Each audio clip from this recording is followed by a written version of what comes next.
Gravitation numericals.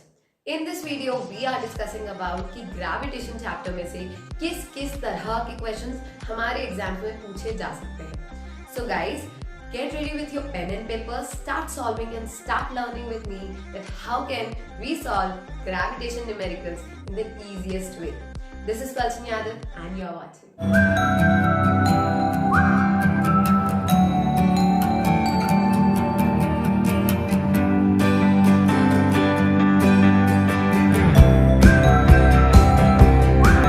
Everyone, gravitation numericals वो भी किस किस तरह के क्वेश्चन जो हमारे पेपर में आ सकते हैं. देखो, ये सिर्फ 3 तरह के क्वेश्चंस हैं जो कि आपके एग्जाम में इस टॉपिक के न्यूमेरिकल से आ सकते हैं. सबसे पहले ग्रेविटेशनल फोर्स का फॉर्मूले वाले क्वेश्चंस, यानी कि हमें पता है ग्रेविटेशनल फोर्स क्या है, F = G(m)(m)/d². तो इस फॉर्मूला पे बेस्ड करके कुछ सवाल आपको पूछे जा सकते हैं. या तो वो आपको मास और डिस्टेंस दे देंगे तो आपको निकालना होगा, या फिर वो आपको बोलेंगे कि हमने एक मास बढ़ा दिया, एक कम कर दिया, तो बताओ फोर्स को क्या हुआ. तो सीधे इस फॉर्मूला के अराउंड ही इस टॉपिक पे क्वेश्चंस घूमते हैं. तो हम पहले ये करेंगे, फिर हम वेट और मास पे क्वेश्चन करेंगे. हमारे 2020 की सिलेबस में वेट और मास टॉपिक तक ही हमारा मतलब हमारे एग्जाम्स में आएगा. उसके बाद वाले टॉपिक्स इरेज कर दिए गए हैं. तो इस टॉपिक पे क्वेश्चंस कैसे आएंगे कि बताओ अगर एक प्लैनेट पे मास ग्रेविटी इतनी है तो वेट क्या होगा या मास क्या होगा, है ना. तो वेट और मास के रिलेशंस में क्वेश्चंस विद ग्रेविटी पूछे जा सकते हैं. तो we will be doing this too. And the third type of question जो कि आपको पूछे जा सकते हैं वो है एक्सेलरेशन ड्यू टू ग्रेविटी या फिर फ्री फॉल, जहां पे हमें पता है कि जो इक्वेशंस ऑफ मोशंस था उसमें हमने एक ही जगह जी पुट कर देना है, ठीक है. और फिर अलग अलग क्वेश्चंस आपसे पूछेंगे कि बताओ ये बॉल गिर रही है तो उसमें एक्सेलरेशन या वेलोसिटी या वो कितने टाइम पे ग्राउंड पे पहुंचेगी वगैरह वगैरह. तो इन तीनों क्वेश्चंस में से ये आपके थोड़े डिफिकल्ट हो जाते हैं, ठीक है. ये थोड़े डिफिकल्ट और टाइम टेकिंग हो जाएंगे इन कंपैरिजन टू ये, क्योंकि ये दो बहुत इजी क्वेश्चंस हैं, टाइप ऑफ क्वेश्चंस हैं. तो गाइस चलो स्टार्ट करते हैं with the very first type of question, that is gravitational force formulas. Everyone, the very first type. लेकिन इस टाइप को स्टार्ट करने से पहले 2 जरूरी बातें जो आपको इस टॉपिक के बारे में पता होना जरूरी है, तभी आपसे इस टॉपिक के क्वेश्चंस बनेंगे. तो चलो, सबसे पहली बात जो आपको पता होनी चाहिए वो है ग्रेविटेशनल फोर्स का फॉर्मूला, जो होता है force is equal to gravitation constant, यानी कि universal gravitation constant into mass of first body into mass of second body upon d². इस फॉर्मूले को मैं आपको एक डायग्राम से समझाती हूँ. फॉर्मूला कहता है कि मान लीजिए एक बॉडी है जिसका मास है बड़ा m और एक और बॉडी है जिसका मास है छोटा m, और इन दोनों के बीच का डिस्टेंस d है. तो ये जो 2 बॉडीज है ना, ये एक दूसरे को अपनी तरफ अट्रैक्ट करती है बाय अ फोर्स, जिसे हम कहते हैं ग्रेविटेशनल फोर्स. क्या कहते हैं? Gravitational force. ये है हमारा ग्रेविटेशनल फोर्स. ये g क्या है? इस g का मतलब होता है universal gravitation constant. Universal gravitation constant की वैल्यू होती है 6.67 × 10⁻11, यानी कि यूनिवर्सल ग्रेविटेशन कांस्टेंट कहा है तो वो पूरे यूनिवर्स में लागू होता है. अगर आप मून पे भी चले गए तो बड़े जी की वैल्यू 6.67 × 10⁻11 ही होगी. मून, मार्स, अर्थ, सन, कहीं भी आप चले जाओ, पूरे यूनिवर्स में बड़े जी की वैल्यू 6.67 × 10⁻11 ही होगी, ठीक है. तो ये जो है ये कांस्टेंट है, ये बदलता नहीं है. अब ये समझ में आ गया. अब ये m क्या है? ये m है फर्स्ट बॉडी का मास, ये m है सेकेंड बॉडी का मास, और ये d है इन दोनों बॉडी के बीच का डिस्टेंस. तो हमने d के ऊपर स्क्वायर लगाया है, ठीक है. तो ये है हमारा ग्रेविटेशनल फोर्स का फॉर्मूला, जो कि हमें बहुत से क्वेश्चंस में काम आएगा. अब है दूसरी बात जो मैं आपको इसका मिटा के समझा रही हूँ. दूसरी बात ये है कि जब आपको ये क्वेश्चंस आएंगे ना ग्रेविटेशनल फोर्स वाले, तो उनमें एक तरह का क्वेश्चन होगा जिसमें वो कहेंगे कि मान लीजिए एक ऑब्जेक्ट अर्थ पे है, या ये अर्थ है, उस पे एक ऑब्जेक्ट है यहाँ पे, ठीक है, तो वो नीचे गिर रहा है अर्थ की तरफ। तो बताओ अर्थ और उस ऑब्जेक्ट के बीच में कितना फोर्स लग रहा है। तो फोर्स का फॉर्मूला आपको पता है ना, ये होता है Gm/d²। तो आप इस ऑब्जेक्ट का मास रखेंगे, अर्थ का मास रखेंगे, ठीक है, G आपको पता है, लेकिन D की जगह क्या रखना है? D की जगह आपको रखना है अर्थ का रेडियस। क्या रखना है आपको? Radius of earth. तो जब भी सवालों में एक ऑब्जेक्ट और अर्थ की बात हो, तो ऑब्जेक्ट और अर्थ के बीच का डिस्टेंस अर्थ का रेडियस होगा। तो यहाँ d स्क्वायर की जगह आप r² यानी कि अर्थ के रेडियस का स्क्वायर करेंगे, ठीक है। तो चलो शुरू करते हैं with the very first question. Guys let's begin with the very first question. Question कहता है when what happens to the force between two object. दो ऑब्जेक्ट के बीच में जब फोर्स लग रहा है तो उसे क्या होगा अगर हम उन दोनों में से किसी एक का मास बढ़ा दें, ठीक है, उन दोनों का डिस्टेंस डबल या ट्रिपल कर दें, ठीक है, या फिर हम उन दोनों का ही मास बढ़ा दें। तो चलो एक एक करके इस तीनों केस को सॉल्व करते हैं। नंबर 1, कैसे सॉल्व करेंगे हम इन क्वेश्चंस को? सॉल्व करने के लिए आप लिखोगे we know that the gravitational force is given by. तो आपको पता है ग्रेविटेशनल फोर्स का फॉर्मूला, आप उसे लिखेंगे that gravitational force is given by gravitational force. मैंने शॉर्ट फॉर्म में लिख दिया है, आप पूरा लिखेंगे। तो यहाँ आप लिखेंगे F is equals to the universal gravitation constant into mass of first body into mass of second body upon d²। अब कहा गया है ना, वी हैव बीन सेड कि mass is double. Now we know, now according to the question आप ऐसे लिख सकते हैं, अकॉर्डिंग टू द क्वेश्चन क्या होगा, मास डबल हो चुका है। तो जो हमारा पहले मास m था वो अब क्या बन चुका है, mass of one object is double. तो हमने मान लिया कि ये हो गया है 2m, ठीक है। अब हम फॉर्मूला पूरा वो ही लिखेंगे, बस एक जगह m की जगह हम 2m पुट करेंगे, ठीक है। तो अब क्या लिखेंगे हम, ये है हमारा नया फोर्स। तो नए फोर्स को आप F मत लिख देना, ठीक है, ये तो नया फोर्स है क्योंकि हमारा मास बदल चुका है। तो आप लिखोगे F dash is given by the universal gravitation constant mass of first body, लेकिन वो बदल के क्या हो गया है 2m, ठीक है, into mass of the second body upon d²। अब आप एक बात नोटिस करेंगे कि यार अगर हम इस 2 को बाहर ले लें लाइक दिस 2 Gmm अगर हम इस 2 को बाहर ले लें तो ये Gmm ये क्या है, ये है हमारा पुराना फोर्स, यानी कि new force is equal to twice the old force. तो आप ऐसे लिख सकते हो the new force is twice the before force, या फिर बिफोर फोर्स तो नहीं लिख सकते, it is twice the older force और द ओरिजिनल फोर्स, ठीक है। तो आप ऐसे ही इन क्वेश्चंस को करेंगे और ऐसे ही आपको करना होता है, राइट। तो यहाँ पे बस आपको एक लाइन लिखना होगा the new force is twice the original force, ठीक है। Now let's do the second part of the question. Second part कहता है कि मान लीजिए हमने डिस्टेंस को क्या किया, डबल या ट्रिपल कर दिया। तो यहाँ पे हम डिस्टेंस की बात कर रहे हैं अगेन, तो हम सब कुछ वैसा ही होगा अकॉर्डिंग टू द क्वेश्चन, सब कुछ आप ऐसे ही लिखने वाले हैं। बस क्या चेंज हो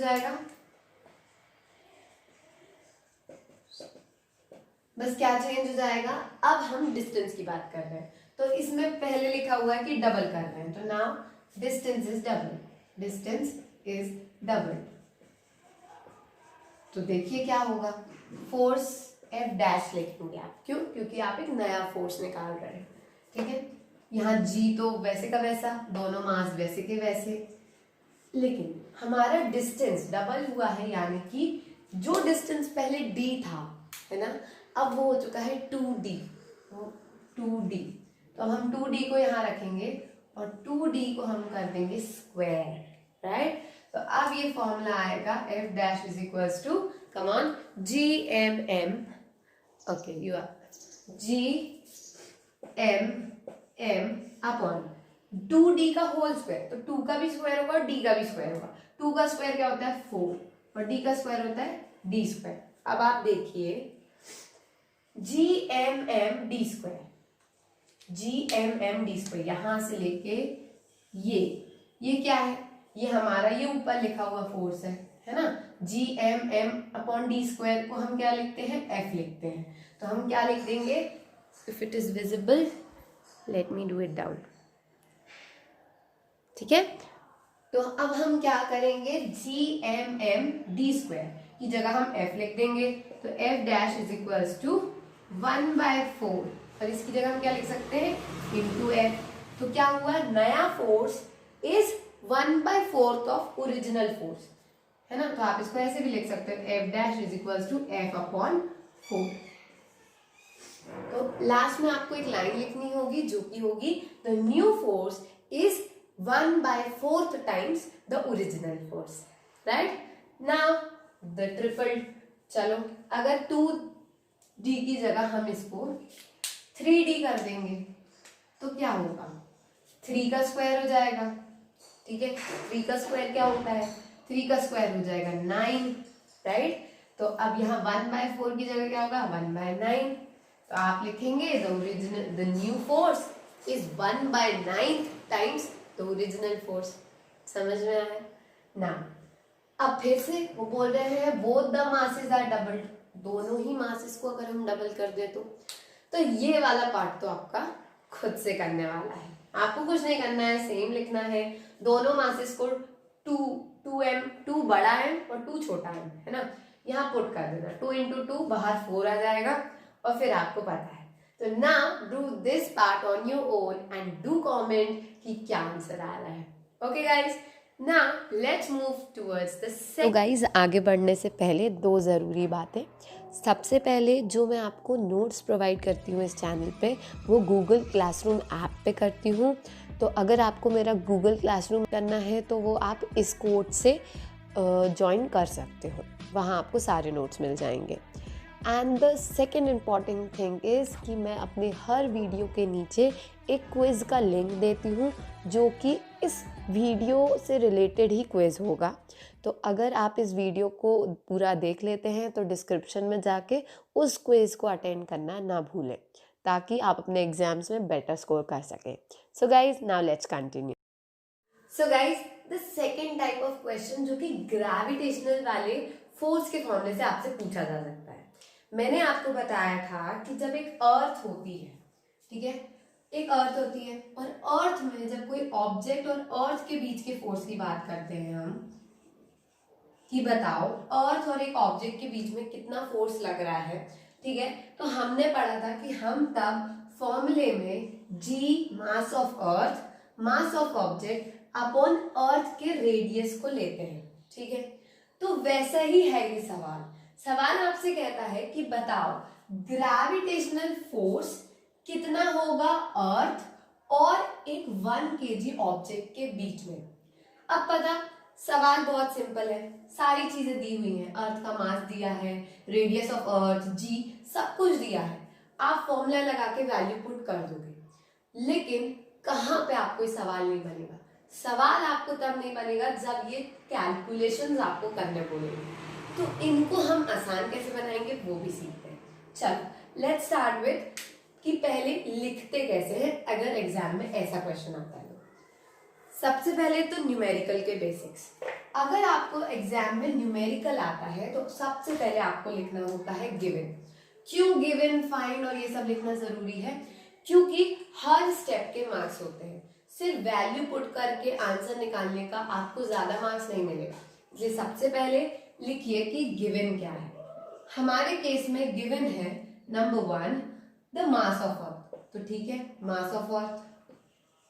अच्छा, जब गिवन लिखते हैं तो यूनिट लिखना भी जरूरी है, ठीक है। तो मास ऑफ अर्थ कितना है, 6 इंटू 10⁻24 kg। ऐसे लिखिएगा कि जब ये वैल्यूज आप वहां पुट करेंगे अपने फॉर्मूले में तो सही पुट करें, मतलब सही से नीट एंड क्लीन दिख रहा हो। क्योंकि द बिगेस्ट मिस्टेक न्यूमेरिकल में अगर कोई करता है एग्जाम की जल्दी जल्दी मतलब करने में, तो वो ये होती है कि कहीं रेडियस की वैल्यू मास में पुट कर दी और मास की वैल्यू रेडियस में, क्योंकि बड़ी बड़ी वैल्यूज है तो ध्यान से वैल्यूज पुट करना है, इसलिए नीट एंड क्लीन लिखना है। मास ऑफ अर्थ लिख दिया, अब जी की वैल्यू लिख दो। जी की क्या वैल्यू है, 6.7 इंटू 10⁻11। गाइस 6.67 होती है, हमने राउंड ऑफ करके लिखी है, ठीक है। ये हो गया। फिर mass of radius of earth कितना है, रेडियस ऑफ अर्थ वो है 6.4 इंटू 10⁻6 मीटर्स। अब हमसे पूछा गया है कि क्या निकालना है, हमें निकालना है फोर्स। तो हम लिखेंगे फाइंड ग्रेविटेशनल फोर्स। ये हो गए आपके 2 स्टेप। अब है मेन जो कि है सॉल्यूशन। तो सॉल्यूशन में सबसे पहले आपको लिखना होगा फॉर्मूला। क्यों, क्योंकि उस पूरे फॉर्मूले के होते हैं 1 मार्क। तो सॉल्यूशन ऐसे नहीं कि लिखा फॉर्मूला लिख दिया, नहीं। We know that F is equals to G mass of one object, यानी कि इस केस में मास of earth into mass of object upon radius of earth का होल स्क्वायर। ऐसे बॉक्स में बंद करना है, okay. Now putting the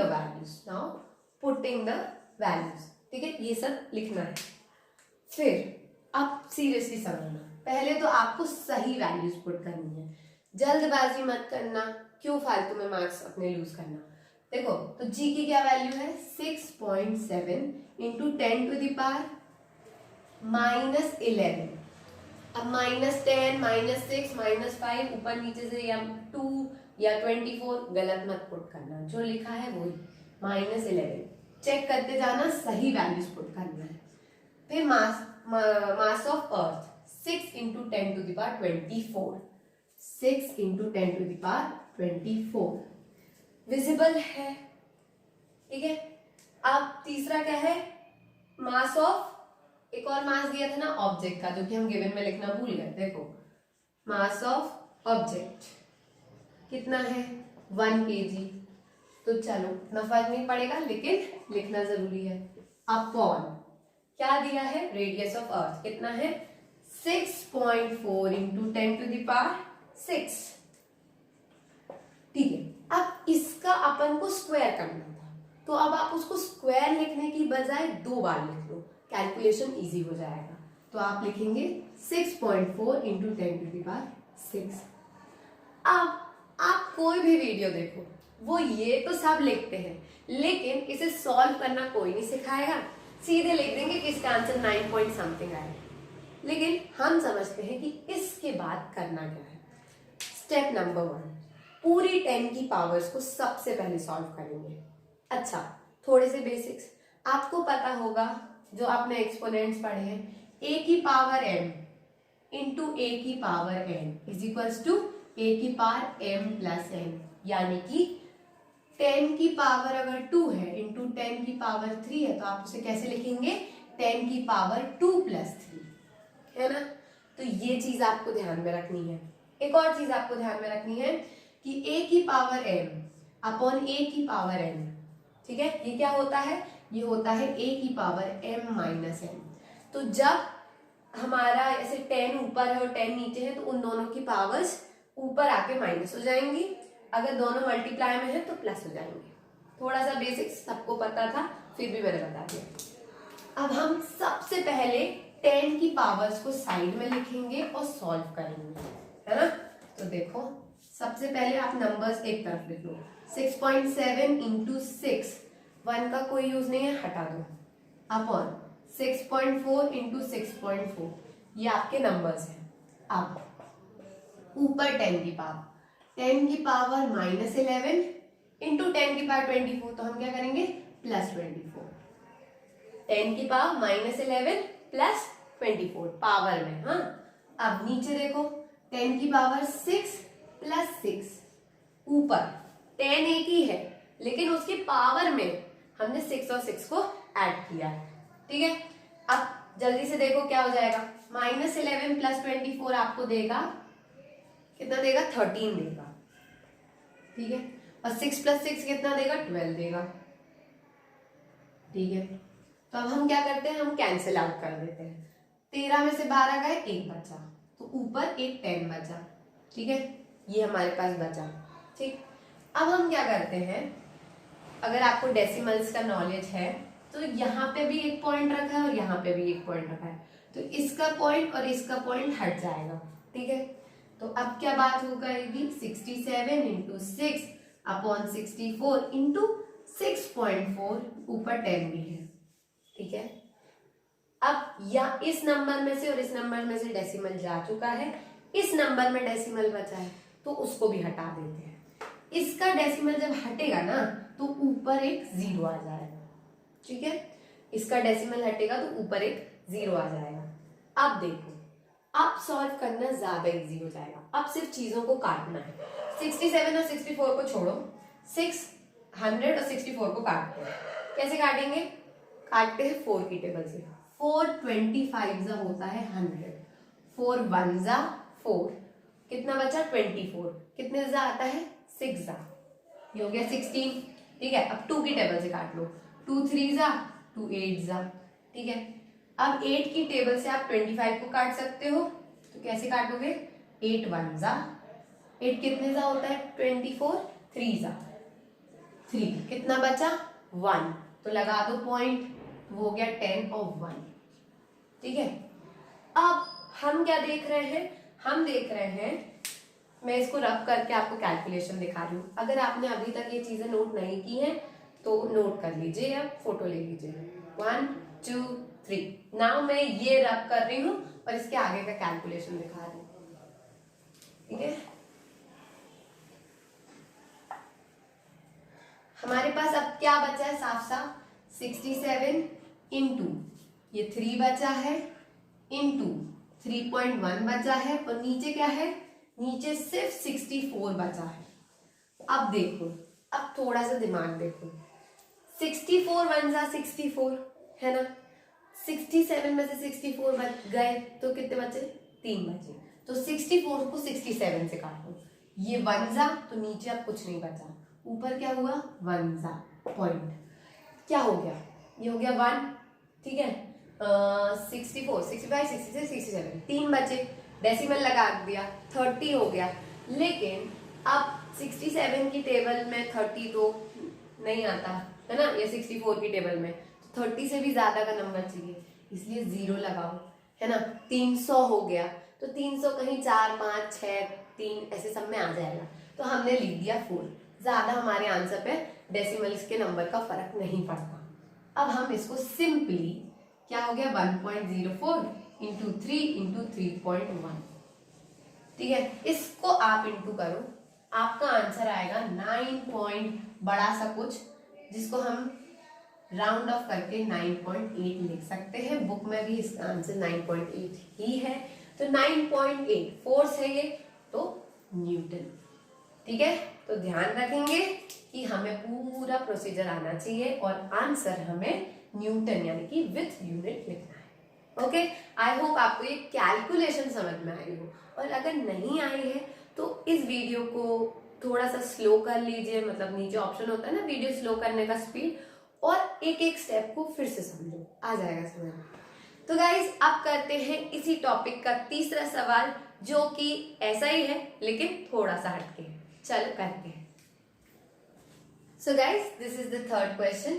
question कह रहा है कि कैलकुलेट कीजिए फोर्स, ठीक है, ग्रेविटेशनल फोर्स किसके बीच में, अर्थ के बीच में और सन के बीच में।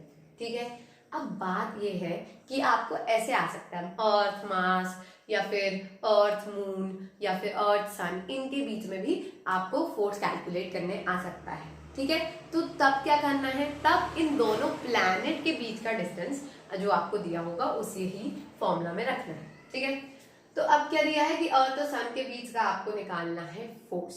तो वही गिवन लिख दो। गिवन में आप लिखो कि भाई अर्थ का मास ऑफ अर्थ कितना है। अर्थ का मास है हमारा 6.6 इंटू 10⁻24 kg। फिर लिखेंगे मास ऑफ सन का मास कितना है। सन का मास है 2 इंटू 10⁻32 2 इंटू 10⁻30 सॉरी। फिर हम लिखेंगे कि इन दोनों के बीच का डिस्टेंस क्या है। तो डिस्टेंस कितना है वो है 1.5 इंटू 10⁻11 मीटर। और कुछ बचा क्या नहीं, इतना ही पुट करते हैं। अब फाइंड क्या करना है, हम सभी को पता है हमको फाइंड करना है फोर्स। तो बस अब क्या, अब तो formula we know that. Formula क्या है, यहां तक तो सब कर लेते हैं, इसके बाद है हमारी जान। क्या है वो कि फॉर्मूले में चीजें पुट करने के बाद उसे सॉल्व करना, ठीक है। लेकिन एक बात, पुट भी सही करना। क्या होता है कि जल्दी जल्दी में गलत वैल्यूज पुट करने की वजह से हमारा आंसर नहीं आता, और यहाँ तो वैल्यूज सरल है। तो चलो पुट करते हैं। Force is equals to G की value 6.7 into 10⁻11 into mass of earth 6 into 10⁻24 into mass of sun 2 into 10⁻30 whole upon distance का स्क्वायर। लेकिन हम स्क्वायर नहीं करेंगे, हम इसको 2 बार इंटू करके लिखेंगे ताकि हमारा कैलकुलेशन इजी हो। तो 1.5 इंटू 10⁻11 इंटू 1.5 इंटू 10⁻11। जब आप ये पूरा लिख लेते हैं तो सबसे पहला काम करना है 10 की पावर्स को सॉल्व, ठीक है। जो भी नंबर्स है उनको एक तरफ लिखेंगे और 10 की पावर्स को एक तरफ लिख के सॉल्व करेंगे। चलो नंबर्स लिखो, 6.7 इंटू 6 इंटू 2 अपॉन 1.5 इंटू 1.5, ठीक है। अब 10 की पावर सॉरी यहाँ -11 है, -11 प्लस 24 प्लस 30, ठीक है। 10 बेस है और ऊपर पावर्स को ऐड किया हुआ है नीचे। 10 की पावर देखो 11 प्लस 11। अब पहले इस पार्ट को सॉल्व करना है, ठीक है। तो चलो 11 प्लस 11 22, यहां लिखो 22, ठीक है। अब ये पहले देखो 11 और 24, 12 प्लस 12 होता है 24, है ना। तो 11 चला गया, ये बचेगा शायद 13, हाँ प्लस 30, तो कितना हो जाएगा 43, है ना। एम आई राइट। -11 कितना था और 24, हाँ 130 राइट। तो अब हम क्या करेंगे 22 और इसको काट देंगे, तो 22 और 1 हो गया 10⁻23, ठीक है। तो अब हमारे पास आ चुका है 10⁻23 उस तरफ, ठीक। अब हम इसको सॉल्व करेंगे। पहले आप 6 2 कर लो, जो जाएगा 6.7 इंटू 6 2 12 अपॉन 1.5 इंटू 1.5 इंटू 10⁻23, ठीक है। यहां तक आप इसका स्क्रीनशॉट ले लो, फोटो ले लो या लिख लो, आपके पास पॉज करके वीडियो को 1 2 3। अब मैं इसको रख करके इसके आगे का सॉल्व करूंगी, ठीक है। आई होप आपने लिखा है।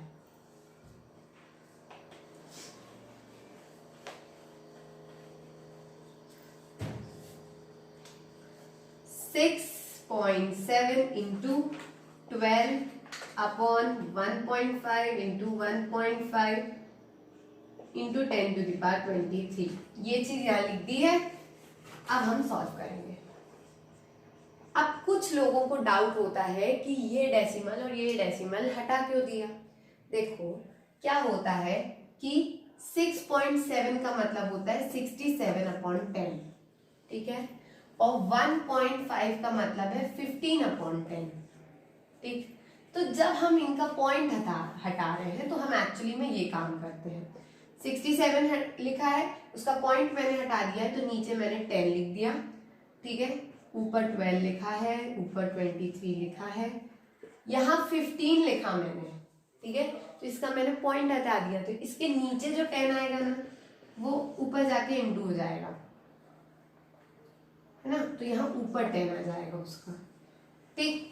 अब फिर से 15, इसका भी मैंने पॉइंट हटाया तो इसके नीचे वाला 10 फिर ऊपर चला जाता है, तो ऐसे, ठीक है। अब बहुत सिंपली पहले 10 10 जो दिख रहे हैं उनको काटो और सिंपल अपने को डिवीजन करना है, जितना सिंपल हो पाए, ठीक है। 10 इस 10 से इस 10 को काट दिया, ठीक है। अब 3 की टेबल में 3 4 ज़ा 12, 3 5 ज़ा 15, ठीक है। ये हो गया अपना, और कुछ कट रहा है, 5 1 ज़ा 5 2 ज़ा, ठीक है। तो अब 67 into 4 into 2 into 10 to the power 23 upon 15, ठीक है। अब कैसे करें? अब हम ऐसा कर सकते हैं कि 15 को 67 से काट दो, या फिर इसमें से एक 10 यहाँ ले लो और इसको 22 कर दो। तो 15 5 3 ज़ा और 5 2 ज़ा, 3 1 ज़ा, 3 2 ज़ा 6, 3 2 ज़ा 6 पॉइंट 1 बचा 10 3। समझ में आया क्या किया मैंने? क्या किया, 67 इंटू 4 इंटू 2, ये जो 10 के बाद 23 था ना, यानी कि इसमें 23 टेंस है, तो मैंने एक 10 उसका बाहर लिख दिया और यहाँ पे 10 के बाद 22 अलग लिख दिया, ठीक है। और फिर ये हमने 15 और 10 को 5 की टेबल से काटा है। 5 2 ज़ा 10 होता है तो 2 लिखा, और 5 3 ज़ा 15 होता है तो वो लिखा। तो जब यहाँ 3 आया तो 3 और 67 काट दिए। अब देखो, अब हमारे पास लास्ट में बचता है 22.3 इंटू 4 2 ज़ा 8, 8 2 ज़ा 16 इंटू 10 टू द पावर 23, नीचे तो कुछ बचा ही नहीं। अब इसको और इसको मल्टीप्लाई कर लीजिए, आपका आंसर आ जाएगा into 10 to the power 22 newton. Multiply करके इसका आंसर कमेंट बॉक्स में अभी के अभी लिखिए, okay. So guys, with this we have ended up with the first types of question जो कि ग्रेविटेशन चैप्टर से आपको पूछे जा सकते हैं। अब हम बात करने वाले, so everyone, this is all for the video। इससे नेक्स्ट वाली वीडियो में हम बात करेंगे उन 2 टाइप्स की जो आज हमने नहीं किए हैं, ठीक है गाइस। लेकिन हाँ, इतने ही क्वेश्चंस बस नहीं है आपके लिए, इस टॉपिक पे आपको और भी क्वेश्चंस प्रैक्टिस करने होंगे। तो गाइस, आपका काम सिंपल बनाने के लिए आज मैं आपको कोई क्विज नहीं दे रही हूँ, बल्कि मैं आपको एक पीडीएफ शेयर करूंगी मेरे गूगल क्लासरूम ऐप पे, जिसको कि आप ज्वाइन कर सकते हो विद द कोड जो कि मैं आपको कमेंट सेक्शन में बता दूंगी, ठीक है। ओके, तो आप उस गूगल क्लासरूम ऐप पे जाएंगे, मेरे क्लास को ज्वाइन करेंगे, पीडीएफ वहां मैंने शेयर कर दिया है। उस पीडीएफ को खोलिए, हर टाइप के, पहले मैंने लिखा है gravitational force numerical type questions, तो उसमें कुछ 10 क्वेश्चन है, वो 10 क्वेश्चन प्रैक्टिस कीजिए। नेक्स्ट वीडियो में हम वेट एंड मास की बात करेंगे और फ्री फॉल के क्वेश्चन समझेंगे। जब आप वो समझ लें तो उन दोनों के टाइप के भी उस पीडीएफ में क्वेश्चंस हैं, फिर वो प्रैक्टिस कर लीजिएगा। तो इससे क्या होगा, इससे ये होगा कि आपके न्यूमेरिकल्स बहुत स्ट्रांग हो जाएंगे और एग्जाम में आपके अच्छे मार्क्स आने से आप कोई भी नहीं रोक सकता। So guys, that's all for today. Thank you so much for watching. और हाँ, अगर आपको मेरी वीडियो अच्छी लगी हो तो लाइक और चैनल को सब्सक्राइब करना मत भूलना। Thank you.